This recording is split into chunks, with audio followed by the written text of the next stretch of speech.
In a galaxy not so far away, yet light years from the reality we know, there existed a realm where time was not a straight line, but a vast, tangled web. This place was the Nexus, a dimension where time travelers, known as chrononauts, roam freely, manipulating the threads of history to maintain the delicate balance of the universe. Our story follows Kalus Fire, a skilled chrononaut and captain of the starship Tempus Fugit Asterisk. Kalus was a legend among his kind, known for his daring missions across the eons and his unmatched ability to navigate the most treacherous temporal storms. His crew was a diverse mix of beings from various points in time and space. Lyra, a telepathic warrior from the distant future. Zen, a rogue AI with a penchant for hacking the very fabric of reality. And Thane, a stoic ex-soldier from an ancient, forgotten empire. Their latest mission was one of the most dangerous yet. The Chrono Council, the governing body of the Nexus, had detected a massive anomaly at Terre in the time continuum that threatened to unravel the entire galaxy. The source of this disturbance was a shadowy figure known only as the Chrono Tyrant, a being of immense power who sought to rewrite history in his own image. If he succeeded, the galaxy as they knew it would be erased, replaced by a timeline where he reigned Tempus Fugit Asterisk roared through the time stream, its sleek, angular design slicing through the waves of time like a blade. The ship's engines hummed with a resonant energy, powered by a rare element known as chromium, which allowed it to traverse the time stream with unparalleled speed. Kalus sat in the captain's chair, his eyes fixed on the swirling vortex of colors that filled the view screen.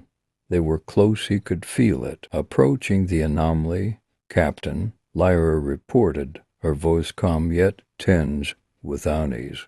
Her violet eyes, glowing with psychic energy, flickered as she sensed the chaotic forces ahead. All systems at maximum efficiency. Zen chimed in, his holographic form flickering across the ship's main console. But the readings are off the charts, whatever this is. It's big. Kalus nodded, his mind racing through the possibilities. The Chrono Tyrant was no ordinary foe. He was a master of time, capable of bending it to his will. But Kalus had faced impossible odds before.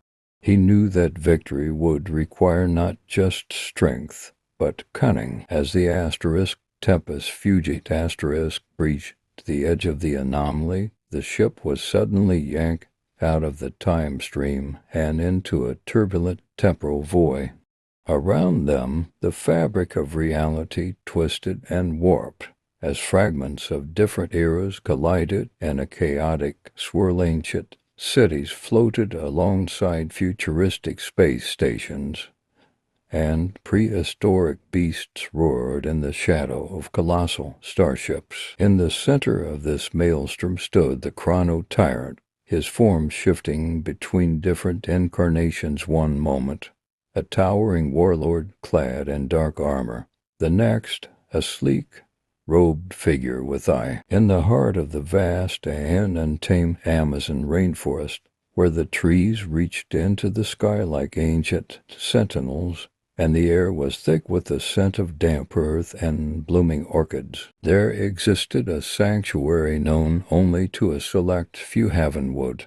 This sanctuary was not marked on any map, nor was it known to the outside world. It was a refuge hidden deep within the jungle, where injured and endangered animals could heal and thrive, far from the encroaching dangers of deforestation and poaching. The sanctuary was overseen by Dr. Leela Reyes, a renowned wildlife veterinarian who had dedicated her life to the protection and rehabilitation of the Amazon's most vulnerable creatures. Leela was a woman of fierce determination and boundless compassion, with skin kissed by the sun and eyes that held the wisdom of someone who had seen both the beauty and brutality of the natural world.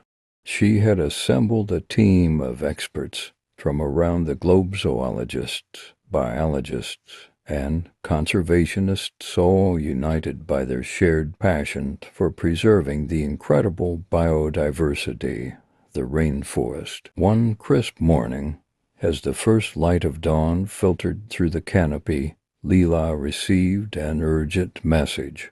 A rare and endangered harpy eagle, known as the Queen of the Skies, had been spotted injured deep within the forest.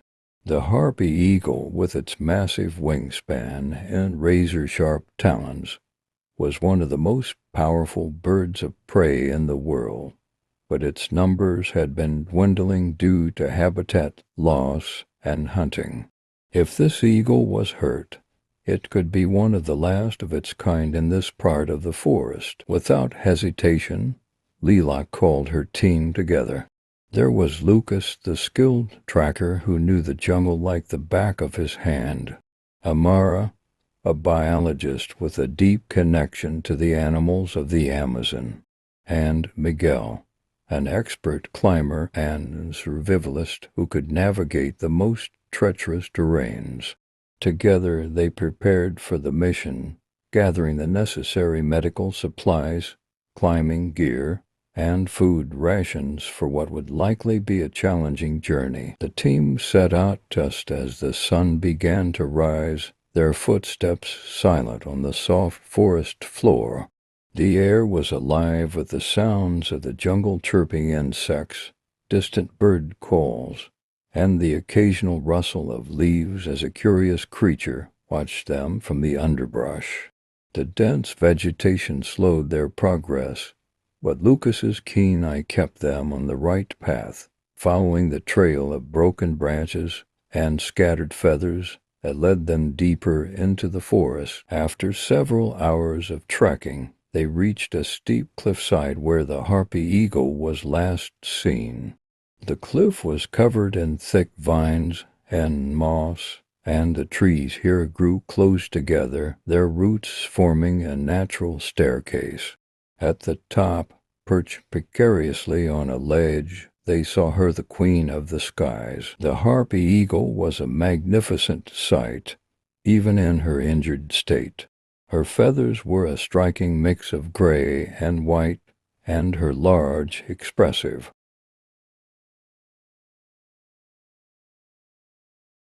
Once upon a time, in a faraway land, where the sky was always the color of a soft morning dawn and the rivers sang sweet lullabies, there existed a magical kingdom called Luminara. Nestled in a lush valley between shimmering mountains, Luminara was a place of wonder and enchantment, where the extraordinary was ordinary and dreams had a way of coming true. The heart of Luminara was the grand castle of Starvale, a towering structure of marble and crystal, with turrets that reached toward the heavens and windows that sparkled like diamonds in the sunlight.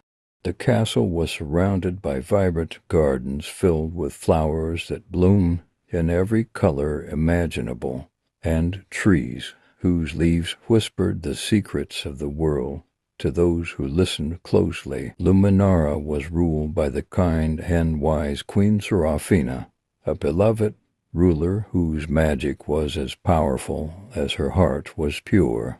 She was known for her ability to bring peace and harmony for all who lived in the kingdom, whether they were human, animal, or something more magical. But perhaps her greatest gift was her ability to understand the true desires of her people, helping them to find happiness and fulfillment in their lives. However, centers on a young girl named Ilan, who lived in a small, cozy cottage on the edge of the enchanted forest. Elaun was an ordinary girl in many ways. She had chestnut hair that tumbled down her back in soft waves, and bright green eyes that sparkled with curiosity. But Elaun had always felt a pull toward the extraordinary, a longing for something more than the simple life she knew. One day, while exploring the outskirts of the forest, Elaun stumbled upon an ancient, hidden glade bathed in golden sunlight that filtered through the trees.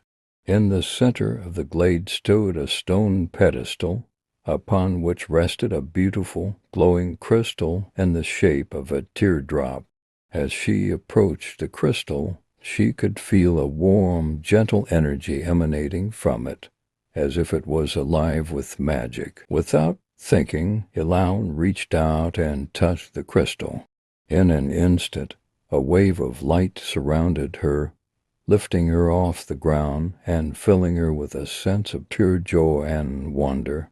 When the light faded, Elaun found herself standing in a place unlike anything she had ever seen. She was no longer in the glade, but in a realm of endless sky and floating islands, each one teeming with life and beauty. Above her, a magnificent golden castle floated in the air, its spires reaching into the clouds. Around her, the air was filled with the sweet scent of flowers, and the sound of laughter and music echoed from every direction. Elaun had been transported to the kingdom of Everdream, a magical realm that existed parallel to Luminara, hidden from all but the most special of hearts. Everdream was a place where imagination was reality, where the impossible was possible, and where the dreams of those with pure hearts were brought to life. As Elaun marveled at her surroundings, she was Gr.